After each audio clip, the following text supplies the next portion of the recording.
Times of India वाचत होतं आणि खूप चांगलं आर्टिकल वाचण्यात आलं, keep calm it will pass. तर अशा 2 गोष्टी मला खूप आवडलेल्या आहे, की history doesn't repeat itself but it certainly seems to rhyme. आणि पुन्हा sometimes small things appear big when you are too close to them. हे सांगितलं की सध्याच्या जनरेशनला किंवा कोणत्या जनरेशनला कसं वाटतं की there is sense that the sky is always falling on our heads. त्यांच्या टायमालाच कसे प्रॉब्लेम्स खूप जास्त आहेत. सध्या काय जगातल्या डेमोक्रेसीज फॉलो व्हायला येतं, सगळीकडे वॉर वगैरे चालू येतं, नवीन टेक्नॉलॉजी यायला येतं मार्केटमध्ये, व्हायरस वगैरे नवीन येत राहतात. इथं कम्पेअर केलं आहे 1925चं आणि 2025चं.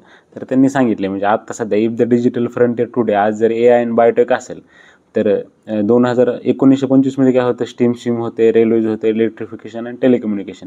त्या टायमाला ह्या नवीन टेक्नॉलॉजी येत होत्या. Then and now the gains from technological process and globalisation were unevenly spread. आता पण काही विशिष्ट लोकच ह्या सगळ्या गोष्टीचा फायदा घेतात किंवा त्याच्यातून मॅसिव्ह फॉर्च्यून बनवतात.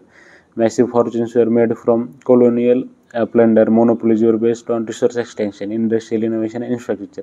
सध्याच्या काळाला पण तेच चालू आहे, त्यावेळेस पण तेच चालू होतं. म्हणजे गोष्टी काही चेंज होत नाहीत, सेमच असतात गोष्टी. प्रत्येक जनरेशनला वाटतं की the sky is falling on their head.